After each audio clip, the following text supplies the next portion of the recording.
কিছু সময় আগতে যে কুৰুৱা আঞ্চলিক বন বিষয়া কাৰ্যালয়ৰ বিট অফিচাৰগৰাকী আমিনুল ইছলাম দুৰ্নীতি নিবাৰক শাখাৰ জালত পৰিছে মাত্ৰ ৫,০০০ টকা লৈ এই জালত পৰিছে আৰু প্ৰায় প্ৰতিদিনেই ট্ৰেক্টৰৰ পৰা বা ডাম্পাৰৰ পৰা তেখেতে পইচাৰ লোৱাৰ অভিযোগ উত্থাপিত হৈ আহিছে আৰু ৩০,০০০ টকা বিচাৰিছিলে আজি যি বিজুলী বাৰীত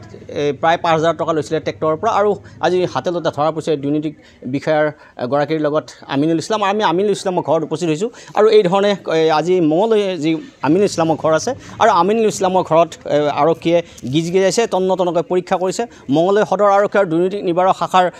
যি বিষয়াগৰাকীসকল আছে তেওঁলোকে সকলোৱে তন্নতন্নকৈ পৰীক্ষা কৰিছে আৰু বহু সময় ধৰি ঘৰত যিও তেওঁলোকৰ আচবাবসমূহ আপত্তিজনক নথিপত্ৰসমূহ চাই আছে কেমেৰা হাউজি নিকুঞ্জ দেখুৱাই আছে এয়া হৈছে আঞ্চলিক বন বিষয়া কাৰ্যালয় দুৰ্নীতি নিবাৰক শাখাৰ যি আমিনুল ইছলামৰ ঘৰ আৰু আমিনুল ইছলামৰ ঘৰত এই ধৰণে মঙলদৈ সদৰ আৰক্ষী আৰু মঙলদৈ সদৰ আৰক্ষীৰ লগতে দুৰ্নীতি নিবাৰক শাখাৰ বিষয়াসকলে তন্নতন্নকৈ পৰীক্ষা কৰিছে বহু সময় ধৰি জেৰা অব্যাহত ৰাখিছে তেওঁলোকৰ যি আচবাবসমূহ আছে বা যিসমূহ নথিপত্ৰ আছে বা বিভাগীয় কৰ্তৃপক্ষৰ যিসমূহ সন্দেহজনক নথিপত্ৰ আছে সকলো পৰীক্ষা অব্যাহত ৰাখিছে এই ধৰণে আৰক্ষী গিজগিজাই আছে সকলো নথি পৰীক্ষা কৰিছে মঙলদৈ যি কৰিম চকৰ আমিনুল ইছলাম বাসগৃহ আছে বাসগৃহত আৰক্ষী সোমাইছে আৰু আৰক্ষীৰ লগতে দুৰ্নীতি নিবাৰক শাখাসমূহ সোমাই প্ৰতিটো বস্তু তেওঁলোকৰ বস্তু আচবাব সকলো নিৰীক্ষণ কৰিছে কিছু সময় পিছতে হয়তো তেওঁলোকে মুখ খুলিব আমাৰ লগত আৰক্ষী আছে বা দুৰ্নীতি নিবাৰক শাখাৰ যি বিষয়াসকল আছে তেওঁলোকে এতিয়ালৈকে মুখ খোলা নাই কিন্তু আমি NDTV দৰ্শকসকলক দেখুৱাব বিচাৰিছোঁ এয়া হৈছে কুৰুৱা আঞ্চলিক বন বিষয়া কাৰ্যালয়ৰ বিট অফিচাৰগৰাকী আমিনুল ইছলামৰ বাসগৃহ আৰু আমিনুল ইছলামৰ বাসগৃহত এই ধৰণে কিছু সময় ধৰি তেওঁলোকৰ ঘৰত উপস্থিত হৈছে আৰু এই ধৰণে মঙলদৈ কৰিম চকৰ আমিনুল ইছলামৰ বাসগৃহত মঙলদৈ সদৰ আৰক্ষী আৰু দুৰ্নীতি নিবাৰক শাখাই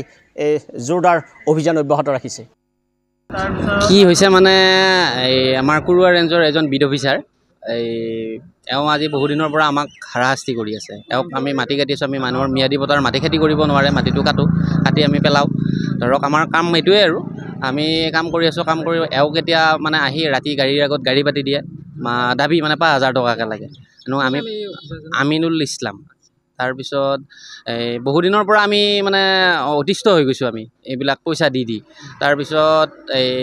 মই CM ভিজিলেন্সৰ লগত মই যোগাযোগ কৰি তেখেতে মোক পৰামৰ্শ দিয়া মতে মই আগবাঢ়িলোঁ আৰু আগবাঢ়ি মাহিলী ৩০,০০০ টকাৰ মানে হেৰিত এওঁৰ লগত বন্দবস্ত হয় বিট অফিচাৰজনৰ লগত আৰু আজি ৫,০০০ টকা দিওঁতে আগধন হিচাপে ৫,০০০ টকা দিওঁতে তেওঁলোকে হাতলতে কৰায়ত্ব কৰে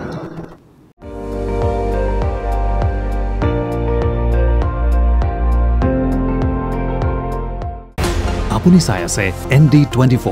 সৰ্বশ্ৰেষ্ঠ নহয় সৰ্বোত্তমৰ দৌৰ